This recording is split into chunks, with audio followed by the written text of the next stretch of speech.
There's a form of pain that leaves no bruises, draws no blood, yet quietly erodes your soul. It's called disrespect. It hides in everyday moments, when your voice is interrupted, when your kindness is mistaken for weakness, when you stay silent to keep the peace.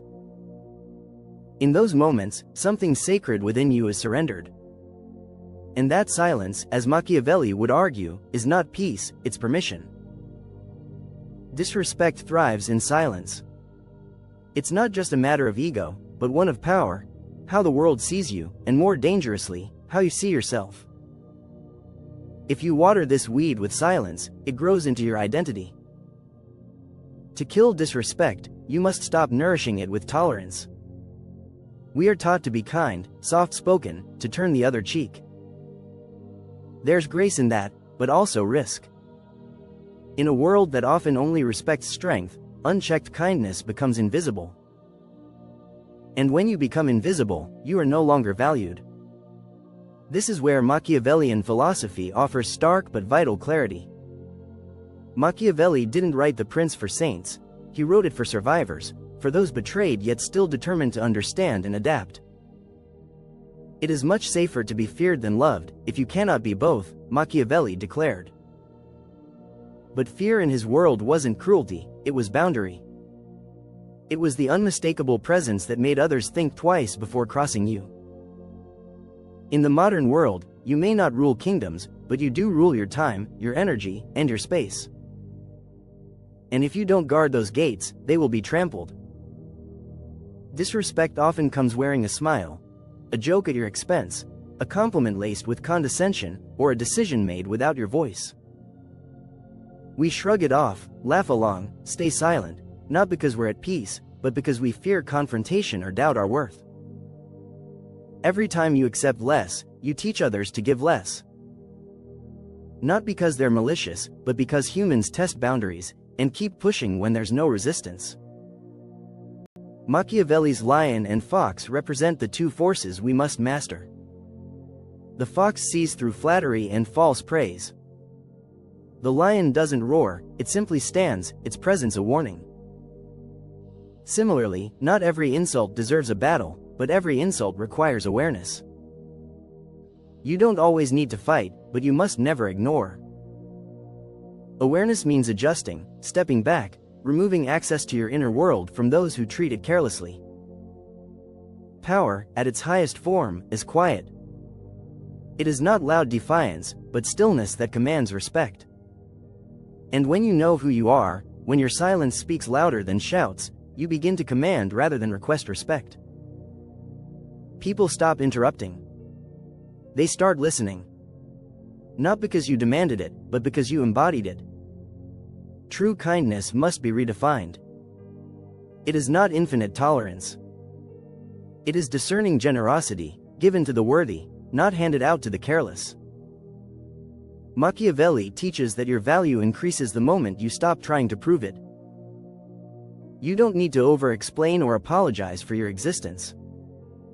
Grounded in dignity, you stop chasing validation and begin commanding recognition. Disrespect dies in the face of self-respect. Not by fighting, but by outgrowing the space where disrespect can live. This isn't arrogance, it's alignment. With your voice, your time, your soul. And when others cross the line, you don't need to retaliate. You remove yourself. Quietly. Powerfully. The hardest test of self-respect comes not from strangers but from those closest to us, partners, family, lifelong friends. It's easier to walk away from a stranger than from someone whose absence hurts.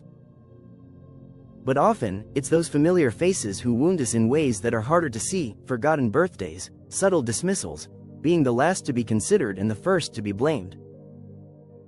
The truth is, disrespect doesn't always scream. Sometimes it whispers. But damage done unintentionally is still damage. A blade doesn't have to mean to fall to cut you.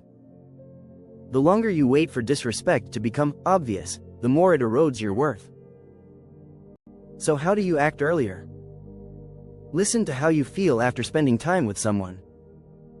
Do you feel heavier or lighter? seen or erased?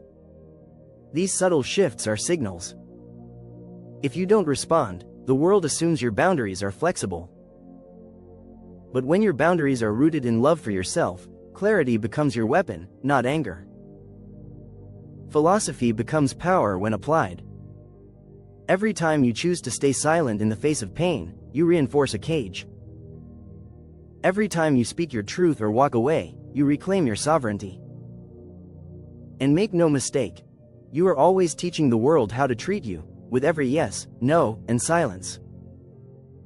Loyalty, love, and family are only virtues when they don't demand you abandon yourself. If you have to shrink to stay, ask whether the room is sacred or a prison disguised by nostalgia. The lion does not live in cages. The fox does not return to snares. The deepest fear often isn't confrontation, it's abandonment. But the people who leave when you begin to respect yourself were only ever there because you disrespected yourself. Their exit is not a loss. It's a clearing. A space where the right people, those who honor your strength, can arrive. True strength isn't loud. It's the kind of stillness that cannot be shaken. It's self-respect as essence, not performance. It's ruling your inner kingdom with intention, not letting others write the laws for your life. You were never meant to be tolerated. You were meant to be respected. This is your turning point. Not an act of rage, but a return to self. The moment you decide that humility is not submission, that silence is not survival, that you no longer owe explanations for your standards. You walk away not to punish, but to protect yourself. You don't need to be liked. You need to be whole. Machiavelli taught that survival sometimes demands we stop being good, if goodness becomes our undoing. But real power doesn't require cruelty. It demands presence, self-possession, the unshakable belief that your crown is not earned, it is inherited. Let this be your rebellion. Not loud, not bitter, but calm, dignified, and clear. Let your life say what your lips no longer need to. I will not tolerate what wounds me. Let your boundaries speak for you. Let your detachment be love in its highest form, love for yourself. Because in the end, the world can label your clarity however it wishes. But when you are clear, you are free. And when you are free, disrespect dies at your feet, silent, unacknowledged, and forgotten. And you? You remain whole, unshaken, still.